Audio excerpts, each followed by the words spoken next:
Breaking news చూస్తున్నారు. దుండిగల్లోని మల్లారెడ్డి కాలేజ్లో tension వాతావరణం నెలకొంది. అవును, అక్కడ అక్రమ భవనాల కూల్చివేత కొనసాగుతోంది.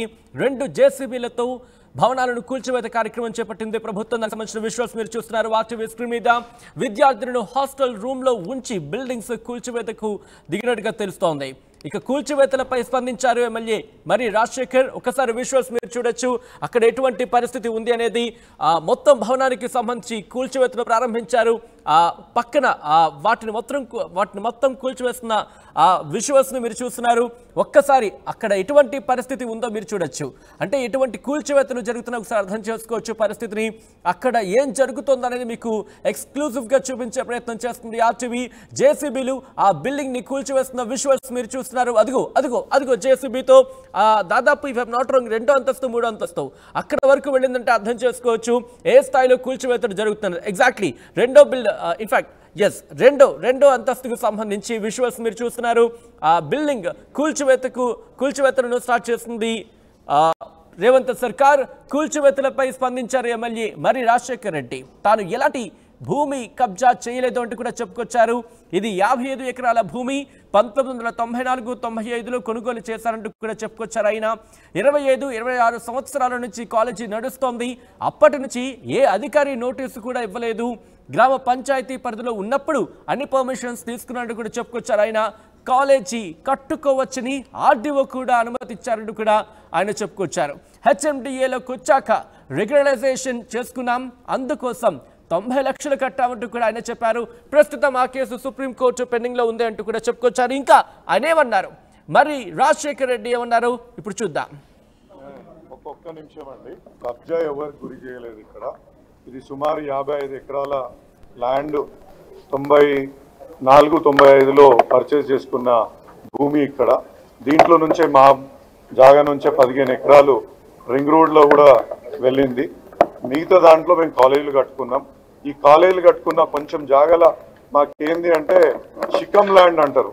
ఏదైతే ఎఫ్టీఎల్ ట్యాంక్ ఫుల్ అయినప్పుడు మా పట్టా భూములకు కూడా నీళ్ళు వచ్చేదాన్ని షికమ్ ల్యాండ్ అంటారు. అవి మేము మొత్తం కూడా పార్కింగ్కి దానికి వినియోగించుకుంటున్నాం. మా బిల్డింగ్లు కూడా ఎఫ్టీఎల్ పరిధిలో రావు. అటువంటి బిల్డింగ్స్ పైన ఇవాళ ఈ రకంగా చర్యలు తీసుకోవడం జరిగింది. ఇది ఇంతకుముందు ఎమ్మెల్యే గారు చెప్పినట్టు 25-26 సంవత్సరాల నుంచి ఈ యొక్క కాలేజ్ ఎస్టాబ్లిష్మెంట్ అయింది. అప్పటి నుంచి ఇప్పటి వరకు కూడా ఒక కలెక్టర్ కానీ ఒక మున్సిపల్ అధికారి కానీ ఒక్క నోటీస్ కూడా ఇవ్వలేదు. ఇవి రెగ్యులరైజేషన్ అంటే అప్పుడు మున్సిపల్ పరిధిలో ఉన్న మున్సిపాలిటీ గ్రామ పంచాయతీ పరిధిలో ఉన్నప్పుడు గ్రామ పంచాయతీ పర్మిషన్లు తీసుకున్నాం. ఆర్డీఓ గారు కూడా ఇక్కడ కట్టుకోవచ్చు అని ఆయన సర్టిఫై చేసింది ఉంది. తర్వాత ఇవన్నీ కాదు, హెచ్ఎండిలో జాయిన్ అయింది కాబట్టి ఈ ఏరియా మొత్తం దీన్ని రెగ్యులరైజ్ చేసుకోవాల్సిందిగా వాళ్ళు సూచించినప్పుడు 2015లోనే రెగ్యులరైజేషన్ కోసం సుమారు 90 లక్షల రూపాయలు కూడా ఈ యొక్క సంస్థ ద్వారా కట్టినాం. అది సుప్రీంకోర్టులో కూడా ఆగి ఉంది, ప్రిజుడైజ్ ఉంది. ఎందుకంటే సుప్రీంకోర్టులో ఇవన్నీ రెగ్యులరైజ్ చేయడానికి వాళ్ళు కొన్ని మార్గదర్శకాలు అప్పుడు ఉన్న స్టేట్ గవర్నమెంట్ని అడగడం జరిగింది. వాళ్ళు సబ్మిట్ చేయాలా. ఇంకోటి సుప్రీంకోర్టులో అలానే ఆ ఫైల్ ఉంది. ఆ ఫైల్ వస్తే మాది రెగ్యులరైజ్ కూడా అయ్యే అవకాశం ఉంది. ఇక్కడ ఒకటి ముఖ్యంగా చెప్పాలనుకుంటే ఇది కంప్లీట్గా మా పట్టా భూమి. ఇందులో ఎటువంటి గవర్నమెంట్ భూమిలో మేము చొచ్చుకెళ్ళింది లేదు. ఇది కంప్లీట్గా మాకు కొనుక్కున్న పట్టా ప్రకారంగా ఉన్న భూమి కాబట్టి దయచేసి ఇది అర్థం చేసుకోవాలా. కాదంటే 1-2 మీరు అన్నట్టు ఒక చిన్న డీవియేషన్స్ ఉండొచ్చు. దాన్ని కూడా మేము రెగ్యులరైజేషన్ కోసం అప్పుడే ఫీజు కట్టి కూడా పెట్టినాం కాబట్టి ఇది సుప్రీంకోర్టులో అలాగే ఉంది. సుప్రీంకోర్టు క్లియరెన్స్ ఇస్తే వస్తుంది. ఇంకా ముఖ్యంగా ఇవాళ నోటీస్ ఇచ్చిండ్రు ఒక వారం కింద. ఏమని, మీ బిల్డింగ్స్ ఇదే మీరు చెప్పినట్టు ఇట్లా చెరువులో ఉన్నాయి, అక్కడ ఉన్నాయి, ఇక్కడ ఉన్నాయి కాబట్టి మీరు ఏమంటారు దీనికోసం అంటే దానికి ఆ నోటీస్ సమాధానం కూడా ఇచ్చినాం. కనీసం మాకు ఒక టైం ఇవ్వకుండా, ఏ రకమైన టైం ఇవ్వకుండా షోకాస్ నోటీస్ ఇచ్చి ఫలానా 15 రోజులలో మేము కూలగొడతాం, ఏదైతే సుప్రీంకోర్టు మార్గదర్శకాల ప్రకారంగా కూడా 15 రోజుల టైం ఇవ్వాలా అనేది కూడా పక్కకు పెట్టి ఇమీడియట్లీ కూలగొట్టడానికి ఫోన్. ఇప్పుడు మేము కలెక్టర్ గారి దగ్గరికి వెళ్ళాం. ఒక మాట కలెక్టర్ గారిని రిక్వెస్ట్ చేసుకోవడానికి మాకు అవకాశం ఇవ్వండి, కొంచెం టైం, మేము కోర్టు ద్వారా మీకు సమాధానం చెప్తామంటే అడిషనల్గా 4 జేసీబీలను ఇంకెక్కువ పంపించి ఎక్కువ పోలీస్ ఫోర్స్ని పిలిపించి ఆ రూఫులు కొట్టే యంత్రాలను కూడా వాటిని ఏమంటారు డ్రిల్లింగ్ మిషన్స్ని కూడా అడిషనల్గా ముందు పొద్దున ఒకటి ఉంటే ఇప్పుడు 4 డ్రిల్లింగ్ యంత్రాలు కూడా తెప్పించి మరీ కొట్టిస్తున్నారు. అది కూడా జడ్జి గారు ఇవాళ ఆదేశించారు కూడా, మీరు మండేకి ఇది నేను పోస్ట్ చేస్తున్నా, అప్పటి వరకు ఆగండి అని స్టాండింగ్ కౌన్సిల్ కూడా వాళ్ళు ఆదేశాలు ఇచ్చినాక కూడా వాళ్ళు ఈ విధమైన చర్యలు తీసుకుంటున్నారంటే ఎంత కక్ష కట్టి ముందుకు పోతుండ్రో మీరు దయచేసి అర్థం చేసుకోవాలా. ఇవాళ 26 సంవత్సరాల నుంచి లేనిది ఇవాళ కొత్తగా తీసుకొస్తుందంటే దీని వెనుక ఏం ఉద్దేశం ఉంటుందో దయచేసి మీరు ఒక మీడియా మిత్రులుగా మీరు అర్థం చేసుకోవాలా. మీరు పదే దాన్ని మీరు ఇక్కడ ఏదో డీవియేషన్ ఉంది, ఇల్లీగల్గా కట్టినాం, ల్యాండ్ మాదే, బిల్డింగ్లు కట్టినాం, దానికి ట్యాక్సులు ప్రతి సంవత్సరం ఒక 13 లక్షలు ఇక్కడ లోకల్ ట్యాక్సులు గత 10-15 ఏళ్ళ నుంచి ఆ యొక్క ట్యాక్సులు కట్టుకుంటూ వస్తున్నాం. ఎప్పటి నుంచి అయితే ఈ బిల్డింగ్లు కట్టినామో అప్పటి నుంచి కొంచెం మొత్తం ఇవాళ 13-14 లక్షలు ట్యాక్స్ కూడా దీన్ని కట్టడం జరుగుతుంది. ఇవాళ గిట్టిన బిల్డింగ్లు కూడా ఒక్కటి కూడా ఇక్కడ లేవు. కాబట్టి ఇది గమనించుకోవాలా. అంటే అప్పుడు నేను అదే చెప్తున్నా కదా, గ్రామ పంచాయతీ పరిధిలో ఉన్న హెచ్ఎండిఏలో పరిధిలోకి వచ్చినప్పుడు రెగ్యులరైజేషన్ చేసుకోమని ప్రభుత్వం చెప్పింది. ప్రభుత్వం చెప్పినప్పుడు మేము రెగ్యులరైజేషన్ కూడా చేసుకున్నాం. సో అది సుప్రీంకోర్టులో ఆ ఫైల్ ఆగింది. మీరు కూడా ఎంక్వైరీ చేసుకుంటే మీకు కూడా ఒక ఐడియా వస్తుంది. కాబట్టి అన్ని కాలేజీలు మనది అందరికీ ఈ ప్రకారంగా విన్నవించుకుంటున్నా ఏంటంటే ఒకటే, ఇంత కక్షపూరితంగా ఇవాళ జడ్జి గారు ఆదేశించిన మీదట కూడా స్టాండింగ్ కౌన్సిల్ గారు కమిషనర్ గారు కూడా చెప్పినాక కూడా అడిషనల్ గా మెషిన్లు పంపించిందంటే సీఎం ఆఫీస్ నుంచి జరుగుతుందా ఎక్కడ నుంచి జరుగుతుందా మీరు ఒక్కసారి దయచేసి ఆలోచించాల్సిందిగా మీ అందరినీ కోరుతున్నాను. Thank you. రైట్, అది ఆయన చెబుతోంది. కక్షపూరితంగా వ్యవహరిస్తున్నారు, సీఎం ఆఫీస్ నుంచి ఇదంతా జరుగుతోంది అంటూ కూడా మరి రాజశేఖర్ చెబుతున్న పరిస్థితి. ఇంతకీ అక్కడ అంటే కూల్చివేతలు దగ్గర పరిస్థితి ఏ విధంగా ఉంది? అప్డేట్స్ తెలుసుకునే ప్రయత్నం చేద్దాం. మా ప్రతినిధి నరేష్ అప్డేట్స్ అందించబోతున్నారు. నరేష్, అక్కడ పరిస్థితి ఏ విధంగా ఉంది? అయితే ఇక్కడ మిడ్చల్ మల్కాజ్గిరిలో దుండిగల్ ప్రాంతంలో మల్లారెడ్డి అల్లుడికి సంబంధించినటువంటి మర్రి రాజశేఖర్ రెడ్డి అల్లుడి యొక్క కాలేజీని అక్రమంగా నిర్మించారంటూ అధికారులు అయితే కూల్చివేస్తున్నటువంటి పరిస్థితి మనకు కనిపిస్తూ ఉంది. ప్రస్తుతం ఉదయం పూట కూల్చివేతలు ప్రారంభించినప్పటికీ విద్యార్థులందరూ కూడా అడ్డుకోవడంతో కాసేపు ఈ కూల్చివేతలకైతే బ్రేక్ ఇచ్చారు. విద్యార్థులు ఉదయం పూట మాకుమ్మడిగా ఒకేసారి వచ్చేసి ఈ జేసీబీలు పైన కూర్చోవడం, బిల్డింగ్ ఏదైతే బిల్డింగ్ కూలగొడుతున్నారో ఆ బిల్డింగ్ పైన కూర్చున్నారు విద్యార్థులంతా కూడా. దీంతో ఒకేసారి ఉద్రిక్త వాతావరణం నెలకొంది. వెంటనే అప్రమత్తమైన పోలీసులు విద్యార్థులందరినీ కూడా ఇక్కడ నుంచి పంపించి వేయడం జరిగింది. ఆ తర్వాత విద్యార్థులందరినీ పంపించి వేసిన తర్వాత కాసేపు గ్యాప్ తీసుకున్నారు. విద్యార్థులందరినీ పంపించిన తర్వాత తిరిగి ఒక 1.5 అవర్ గ్యాప్ తీసుకున్న తర్వాత తిరిగి ఈ బిల్డింగ్ కొలాప్స్కి సంబంధించినటువంటి పనులను అయితే ప్రారంభించడం జరిగింది.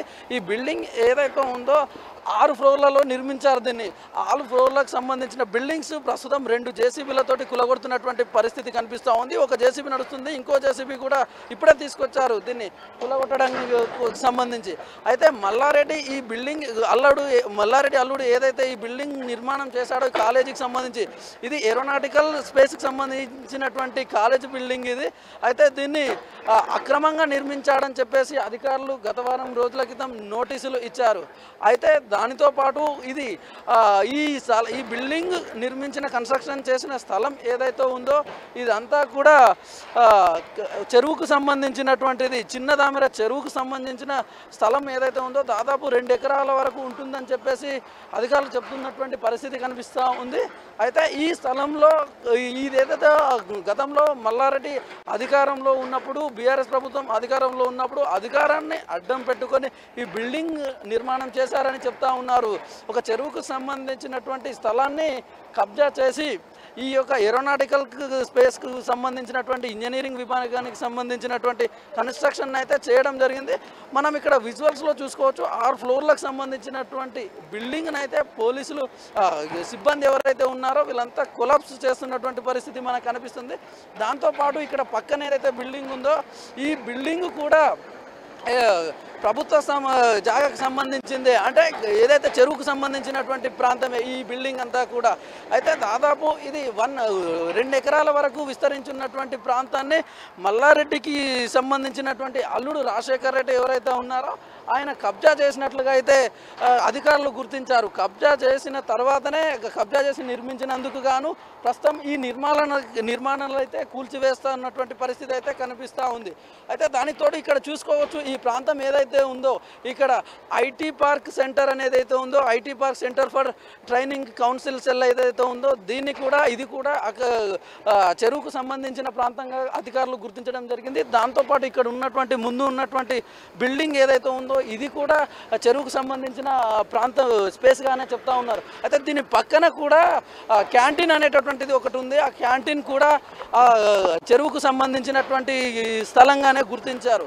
అయితే విద్యార్థులు మార్నింగ్ సమయంలో ఒకేసారి ఆందోళన చేయడంతో వీళ్ళందరూ కూడా విద్యార్థులను పోలీసు అధికారులు అందరూ అడ్డుకొని ఈ యొక్క నిర్మాణాలను అయితే కూల్చివేస్తున్నటువంటి పరిస్థితి మనకు కనిపిస్తూ ఉంది. అయితే అధికారులు మాత్రం ఈ బిల్డింగ్ కంపల్సరీ మొత్తం కూల్చేంత వరకు ఎవరిని ఇక్కడ విద్యార్థులను ఇటు సైడ్ రాకుండా చూసుకునే ప్రయత్నం అయితే చేస్తున్నటువంటి పరిస్థితి కనిపిస్తూ ఉంది. దాంతో ఎట్టి పరిస్థితుల్లోనూ బిల్డింగ్ను అయితే మొత్తం కూల్చివేసేస్తామన్నట్టు అధికారులు అయితే ప్రీ ప్లాన్ సిద్ధం చేసుకున్నా ఉన్నారు.